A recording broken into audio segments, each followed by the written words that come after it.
चलो ना क्या चलो FET JFET हमारी दो तरह की, N चैनल और P चैनल। ये हम ऑलरेडी जान रहे हैं कि दो तरह की होती है, N चैनल और P चैनल। अगर N चैनल JFET इधर दो P टाइप के, ये N टाइप सेमीकंडक्टर होगा, ये लाइटली डॉप्ड होगा और ये दोनों P टाइप हैवी डॉप्ड होंगे। सिमिलरली P चैनल JFET में P लाइटली डॉप्ड होगा और जो दोनों गेट इंटरनली आपस में कनेक्ट हैं वहां N वाले वो क्या होंगे हमारे हैवी डॉप्ड। यहाँ लिख दिया गया P is heavy doped, N is normally doped, लेकिन वहां पे नहीं लिखा हुआ है। ये N चैनल का सिंबल और ये P चैनल का। अब यहाँ ध्यान से देखो, सिंबल में जो ये एरो है किधर की ओर है, ध्यान से देखें, N को इंडिकेट कर रहा है, तो सिंबल में एरो N को इंडिकेट करता है। यहाँ पे जब गेट सोर्स शॉर्टेड है, यहाँ ग्राफ दिखाया गया है कि VDS के वोल्टेज को बढ़ा रहे हैं तो ड्रेन करंट बढ़ रही है, लेकिन जब VDS का मान पिंच ऑफ के बराबर हो जाती है तो करंट कांस्टेंट हो जाती है। लेकिन VDS का एक सर्टेन मान होता है जिसके बाद करंट सडनली बहुत ज्यादा बढ़ती है, उस रीजन को ब्रेकडाउन रीजन। यहाँ पे लिखा हुआ नहीं है, लैंग्वेज में लिखा होगा, ये जो हमारा रीजन है ये ओमिक रीजन कहलाता है, रेजिस्टेंस वाला रीजन। ये जो रीजन है यहाँ से लेके यहाँ तक, ये हमारा कई नामों से जाना जाता है, इसलिए confusion. Active region, active region, amplifier region, saturation region और पिंच ऑफ रीजन। क्या क्या कहे? Active region, amplifier region, pinch off region और सैचुरेशन रीजन। आइए एक एक बात करें। Pinch off region, pinch off voltage के बाद का रीजन। एम्पलीफायर रीजन, जब हम FET को एक एम्पलीफायर बनाते हैं तो उसको इसी रीजन में रखते हैं, एम्पलीफायर रीजन। इसी को एक्टिव रीजन भी कहते हैं, तो इसी में एज ए एम्पलीफायर वह यूज होता है। उसके बाद करंट का मान देखिए बढ़ रहा है, लेकिन उसके बाद करंट बढ़ना बंद हो गई, मतलब मैक्सिमम करंट बढ़ी, उसके बाद तो just like short circuit behave करेगा, इसलिए सैचुरेशन रीजन भी कहते हैं। तो कभी आपसे पूछ देता है क्वेश्चन में सैचुरेशन रीजन में, तो आप उधर भाग जाते हो, एक्टिव रीजन में इधर चले जाते हो। नहीं, उसी रीजन का नाम active region, amplifier region, saturation region और पिंच ऑफ रीजन। यहाँ पे एक चीज जानिए, ऑब्जेक्टिव आ रहा है आपको और राजपूत में उसका आंसर गलत है, ठीक है। इसके लिए हमने किताब स्कैन करवा के भी डलवाई है कि JB गुप्ता की लैंग्वेज भी दिखाने वाले हैं, तब अगले ऑब्जेक्टिव में चलेंगे। ये जो रीजन है यहाँ पे, यहाँ से यहाँ तक, इसमें हमारा FET किसके तरह? एक वेरिएबल रजिस्टर, इस रीजन में ओमिक रीजन एक रेजिस्टेंस की तरह बिहेव करता है, एक रेजिस्टेंस की तरह बिहेव करता है, लीनियर है graph, voltage directly proportional to I। Active region में वह एक कांस्टेंट करंट सोर्स की तरह बिहेव करता है। डिप्लेशन लेयर एकदम चौड़ी हो जाती है, चैनल एकदम नैरो हो जाता है, करंट कांस्टेंट हो जाती है, तो वह किसके जैसा? कांस्टेंट करंट सोर्स की तरह बिहेव करता है। और इस ब्रेक डाउन रीजन में आ जाइए, यहाँ पे देखिए, यहाँ पे वोल्टेज क्या है? कांस्टेंट, इसका मतलब कांस्टेंट वोल्टेज सोर्स की तरह काम करता है। तो एक्टिव रीजन में पहले लीनियर रीजन में resistance region, ohmic region resistance की तरह, एक्टिव रीजन में मतलब सैचुरेशन रीजन में कांस्टेंट करंट की सोर्स की तरह, और वो ब्रेक डाउन रीजन में कांस्टेंट वोल्टेज सोर्स की तरह काम करता है। शायद ये लिखा हुआ है, JFET behaves as an ordinary resistance in ohmic region। Resistance में भी क्या होता है? वोल्टेज बढ़ाते हो, करंट बढ़ती है, ग्राफ कैसा होता है? लीनियर ही। As a constant current source in pinch off या ब्रैकेट में सैचुरेशन रीजन या active region, as a constant voltage source in breakdown region. अब ब्रेकडाउन रीजन में किसके जैसा? कांस्टेंट वोल्टेज सोर्स के जैसा। समझ गए इस बात को? इस पे भी आपका ऑब्जेक्टिव है, जो कि JB गुप्ता में नहीं है। आगे लिखा है FETJ voltage control device, it has high input impedance order to 100 mega ohm. ETJ majority carrier device, कई ऑब्जेक्टिव आ चुके हैं इस पे। ETJ unipolar device, it is smaller in size compare to BJT। BJT के कंपैरिजन में इसका size भी छोटा होता है। It is less noisy than BJT, BJT की तुलना में कम नॉइसी होता है। Leakage current are zero, leakage current लगभग जीरो मानते हैं। It is symmetrical device, it is a symmetrical device कहने का मतलब इधर से भी करंट इधर से भी, लेकिन वो हाई फ्रीक्वेंसी पे नहीं हो सकता है, इसलिए सिमेट्रिकल डिवाइस कह देते हैं। It is thermally stable, it is a thermally stable पे भी हम और डिस्कशन करने वाले हैं अभी तुरंत। It is a by directional device. Temperature coefficient of input side मतलब गेट से सोर्स कैसा पॉजिटिव, तो गेट से सोर्स तक इसका टेम्परेचर कॉफिशिएंट क्या होता है पॉजिटिव, इसी पे अभी डिस्कशन करेंगे। और temperature coefficient of output side drain to source negative, overall temperature coefficient 0। इस टॉपिक पे भी हम चर्चा करेंगे कि ऐसा क्यों, क्या लिख रहा है, क्यों होता है। निश्चित तौर पे ये क्या है हमारी ट्रांसफर कैरेक्टरिस्टिक्स, जिसका शेप कैसा पैराबोला, और वहां पे फिर से फिगर बना दिया गया है ओमिक रीजन, पिंच ऑफ और एक्टिव रीजन और सैचुरेशन रीजन, और वो है हमारा breakdown region. The locus, locus मतलब पाथ, लोकस मतलब path of pinch off voltage is parabola. कैसा, वहां पे देखिए पिंच ऑफ के बाद अगर यहाँ फिगर को देखें तो ये ऐसे सीधे जाके ऐसे नहीं है, बल्कि यहाँ का शेप देखें कैसा शेप है, जस्ट वहां पे पैराबोला का शेप है। तो ठीक पिंच ऑफ पे, पिंच ऑफ की बात कर रहा है, नहीं तो लड़का इसको पकड़ लेता है, इसको नहीं, ये ट्रांसफर कैरेक्टरिस्टिक्स में है, VGS और आईडी के बीच का ग्राफ है, इसकी बात कर रहे हैं। लेकिन हम क्या कर रहे हैं, लोकस ऑफ, लोकस मतलब रास्ता, पाथ ऑफ किसका, pinch off voltage parabola. It is similar to the transconductance characteristics of vacuum tube, vacuum tube या ट्रांजिस्टर, वैक्यूम ट्यूब या ट्रांजिस्टर के ट्रांसफर कैरेक्टरिस्टिक्स के जैसा है। और आईडी बराबर ये फार्मूला आप जान रहे हैं, ड्रेन रेजिस्टेंस का फार्मूला आप जान रहे हैं, ट्रांसकंडक्टेंस का, एम्प्लीफिकेशन फैक्टर का भी फार्मूला जान रहे हैं। ये फार्मूले आपके यहाँ पे पहले बता चुके हैं और ये लिखा गया। अब इसकी मेरिट्स लिखी गई है, simpler to fabricate, smaller in size, rugged in construction, longer life and higher efficiency, high degree of isolation between input and output circuit. ये ऑब्जेक्टिव में मौजूद है कि इनपुट और आउटपुट में बहुत ज्यादा आइसोलेशन, क्योंकि इनपुट रिवर्स बायस में, इनपुट से कोई करंट आउटपुट सर्किट में नहीं जा सकती, या आउटपुट की कोई करंट इनपुट में नहीं जा सकती। तो इनपुट और आउटपुट में क्या होता है, बहुत ज्यादा आइसोलेशन होता है। ये इंपॉर्टेंट ऑब्जेक्टिव है, high degree of isolation between input and high power gain, it has square law characteristics, high frequency response, drawback small gain bandwidth product. Actually यहाँ पे इसकी बात करें तो इसका वोल्टेज गेन कम होता है, वोल्टेज गेन वही क्या, एम्प्लीफिकेशन फैक्टर, आउटपुट वोल्टेज बटे इनपुट वोल्टेज, डेल VDS बटा डेल VGS, इसका मान क्या होता है, कम होता है, वोल्टेज गेन कम। लेकिन ट्रांजिस्टर में क्या होता है, एक तो बीटा करंट गेन का मान 20 से लेकर 500, नो डाउट करंट गेन कम, लेकिन वोल्टेज गेन क्या होता है, बीटा गुणे RC कलेक्टर का रेजिस्टेंस बटे Rin, और Rin ओम में होता है और कलेक्टर का रेजिस्टेंस किलो ओम में होता है, तो वह अनुपात लगभग 1000 10,000 के बराबर, तो वोल्टेज गेन 10,000 को क्रॉस कर जाता है। तो वोल्टेज गेन क्या होता है एम्पलीफायर में, बहुत ज्यादा, और इसमें वोल्टेज गेन बहुत कम होता है। क्लियर, इसका जो है ये इसका फ्रीक्वेंसी रिस्पांस कब अच्छा है, मतलब कम फ्रीक्वेंसी से ज्यादा फ्रीक्वेंसी तक ऑपरेट कर सकते हैं, मतलब बैंडविड्थ ज्यादा है, लेकिन वोल्टेज गेन और बैंडविड्थ का प्रोडक्ट जो होता है वह कम होता है।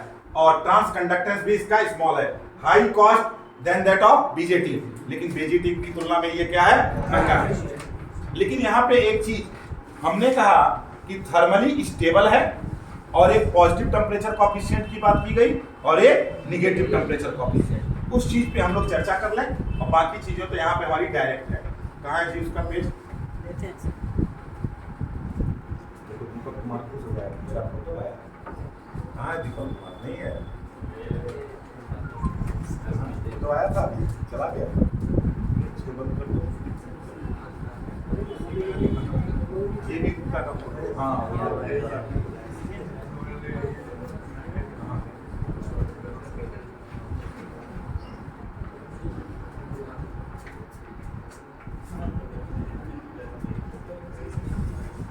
यहाँ पे कुछ चीजें जो कि आपके राजपूत में आंसर गलत है, और देखिए थ्योरेटिकली उस चीज को एकदम क्लियर कट यहाँ लिखा गया है, तो इसलिए अगर हमने कहा गलत है तो उसको मानिए कि वो गलत है, क्योंकि यहाँ पे क्लियर कट कॉन्सेप्ट है, वो एकदम वहां पे आपको कोई भी संदेह नहीं होना चाहिए। आइए देखें, यहां से हम लोग देखेंगे for small applied voltage VDS the N type bar, मतलब अगर N चैनल है bar act as simple semiconductor register. जो N चैनल है, जब VDS का मान VP से छोटा है तो वह चैनल किसके तरह बिहेव करेगा? सिंपल रजिस्टर की तरह। आने वाले ऑब्जेक्टिव में गलती है इसलिए दिखा रहे हैं। And the drain current ID, इस रीजन की बात कर रहा, इसी रीजन की बात ना। और drain current ID increases linearly with increase in VDS up to the knee point. This region to the left of knee point of the curve is called channel ohmic region, because in this region FET behaves like an ordinary resistor। इस reason में किसके जैसा behave करती है? Ordinary resistor के जैसा। इसीलिए तो वोल्टेज और करंट के बीच का ग्राफ लीनियर है। ठीक है, आइए आगे बढ़े। यहाँ पे हमको ये दिखाना था। अब आगे बढ़े, यहाँ पे आए। The reverse bias is more at the drain end that at the source end of the channel. So with the increase in VDS, the conducting portion of the channel begins to constrict। Channel क्या होने लगेगा? सकरा होने लगेगा। More at the drain end. Eventually, a voltage VDS is reached at which the channel is pinched off. The drain current ID no longer increase। अब current नहीं बढ़ेगी, increase with the increase in VDS। Pinch off voltage पर VDS का मान pinch of के बराबर हो गया तो ड्रेन करंट क्या हो गई? हमारी बढ़नी बंद हो गई। It approaches a constant saturation value। इसका मान क्या हो जाएगा? कांस्टेंट। और मैक्सिमम मान है तो saturation value। The value of voltage VDS at which the channel is pinch off is called pinch off voltage VP। The pinch off voltage VP not too sharply defined। यहाँ के बाद नहीं, यहाँ से चलिए। The region of the characteristics in which the drain current remains fairly constant is called the pinch off region। It is also sometimes called the saturation region or amplifier region। In this region, FET operates as a constant current device। किसके जैसा behave करेगी? constant current device के तरह behave करेगी। और यहीं पे page scan नहीं हुआ और उसके बाद जब हमारा ब्रेकडाउन रीजन आएगा तो वह किसके जैसे वह बिहेव करने लगेगी? आइए एक वर्ड मोबिलिटी पहले जाने। द मोबिलिटी म्यू, किसी भी चार्ज कैरियर की जो मोबिलिटी होती है, मतलब इलेक्ट्रॉन की मोबिलिटी निकालें या होल की मोबिलिटी निकालें, कैरियर की मोबिलिटी की बात किया। Mobility of charge carrier electron and holes varies as T के पावर -m। और m है over a temperature range of 100 kelvin से 400 केल्विन तक। और फॉर सिलिकॉन m बराबर 2.5 और इलेक्ट्रॉन के लिए 2.5 और फॉर सिलिकॉन m बराबर 2.5 for electron and 2.7 for hole. अभी हम सिलिकॉन की बात कर लें इसलिए जर्मेनियम का भी डाटा रहेगा। तो सिलिकॉन के लिए क्या है? 2.5, इलेक्ट्रॉन के लिए कितना दिया है? 2.5 और होल के लिए 2.7। आइए चले मोबिलिटी इलेक्ट्रॉन की बात करें तो इलेक्ट्रॉन की बात करेंगे, उसकी मोबिलिटी निकालेंगे तो वह मोबिलिटी टी के पावर -m। m के जगह क्या होगा? 2.5। अगर सोचो टी को एज्यूम कर लो, ऐसे 2 एज्यूम कर ले रहे हैं। टी की वैल्यू मैग्नीट्यूड पॉसिबल नहीं है, प्रैक्टिकली गलत बोल रहा है, लेकिन फिर भी टी की वैल्यू 2 कर लो और 2 के पावर अगर -4 है, 2 के पावर -2 है, इसका क्या मतलब हुआ? 1/2 के पावर 2। बोलो, इसका मतलब अगर -m यह पावर जितना ज्यादा होगा 1 करके पावर उतना ज्यादा, तो नीचे वाली वैल्यू उतनी ज्यादा, तो ओवरऑल वैल्यू कम। इसका मतलब m का मान अगर ज्यादा रहेगा तो मोबिलिटी क्या आएगी? कम आएगी। m का मान इलेक्ट्रॉन के लिए 2.5 और होल के लिए 2.7। तो पहली चीज, जिसका m ज्यादा है, किसका ज्यादा है? होल का, तो होल की मोबिलिटी क्या होगी? कम होगी, इलेक्ट्रॉन की मोबिलिटी ज्यादा होगी। पहली बात। दूसरी बात, टेम्परेचर बढ़ाने पर क्या होगा हम विचार करें। इसका मतलब T के पावर 2.5 है, T के पावर -2.5 है। अगर T का मान बढ़ेगा 2 के पावर 2 हो, 2 के पावर 3 हो जाए, 2 के पावर 4 हो जाए, सॉरी गलत बोल दिए, 2 के पावर 2 है, 2 को रहने दो। अब 3 के पावर 2 हो जाए, 4 के पावर 2 हो जाए, 5 के पावर 2 हो जाए, तो वैल्यू क्या होती जाएगी? बढ़ती जाएगी, बढ़ती जाएगी। इसका मतलब टी का मान बढ़ेगा तो क्या होगा, मोबिलिटी बढ़ जाएगी। मोबिलिटी क्या होगी, बढ़ जाएगी घट जाएगी? हाँ, वेरी गुड। टी के पावर -2.5। अब टी की वैल्यू अगर हम 2.5 को समझने के लिए कैलकुलेशन में ज्यादा आसान के लिए टी के पावर -2 करके एक बार सीखें। किसको बढ़ाना है, टी को बढ़ाना है। और हम किसकी बात कर रहे हैं, मोबिलिटी की। तो मोबिलिटी में हम चलें, क्या होगा अगर टेम्परेचर बढ़े। टी चलो पकड़ लेते हैं 100, क्या पकड़ लेते हैं 100 है। अगर 100 है तो ये क्या हो गया हमारा 1/100 के पावर 2। अगर यही टेम्परेचर 100 से 150 हो जाए तब हमारी मोबिलिटी क्या हो जाएगी, 1/150 के पावर 2।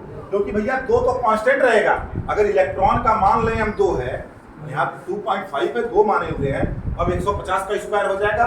इसका मतलब नीचे वाली वैल्यू क्या हो रही है, बढ़ जाएगी। टेम्परेचर बढ़ने से नीचे वाली वैल्यू बढ़ जाएगी तो मोबिलिटी क्या होगी, घट जाएगी ना। गाय, हाँ कौवा उड़ नहीं होता, कौवा उड़, गाय उड़ उड़ाते थे, उड़ाइए मत। इसका मतलब टेम्परेचर बढ़ाने पर मोबिलिटी बढ़ती है। क्लियर? इसीलिए जब हम कंडक्टर की बात करते हैं, कोई कंडक्टर है तो उसका टेम्परेचर अगर बढ़ेगा तो उसकी मोबिलिटी घट जाएगी। और मोबिलिटी घट गई इसका मतलब करंट का मान क्या हो जाएगा, कम हो जाएगा। इसलिए कहते हैं वो पॉजिटिव टेम्परेचर कोएफिशिएंट रखता है। क्लियर? अब आइए हम अपने एफईटी की बात कर रहे हैं। तो एफईटी में क्या होगा, इसको क्या देंगे, रिवर्स वोल्टेज। क्लियर? और जब हम VDS को बढ़ाते हैं तो दो चीजें एक साथ होती हैं। क्या चीज, टेम्परेचर के इफेक्ट को देख रहे हैं।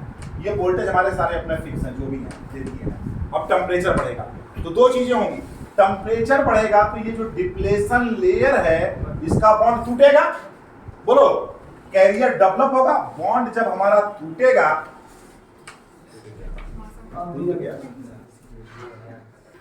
और यहाँ पे चैनल का एरिया क्या होगा, बढ़ जाएगा। तो रेजिस्टेंस क्या हो गया, कम हो गया। बोलो, तो क्या हो रहा है, टेम्परेचर बढ़ने पे रेजिस्टेंस कम हो गया। तो कौन सा कोएफिशिएंट, निगेटिव टेम्परेचर कोएफिशिएंट। और टेम्परेचर बढ़ने पर इन इलेक्ट्रॉनों की मोबिलिटी क्या हो गई, घट गई। तो करंट क्या हो गया, घट गया। इधर क्या, निगेटिव टेम्परेचर कोएफिशिएंट और इधर पॉजिटिव।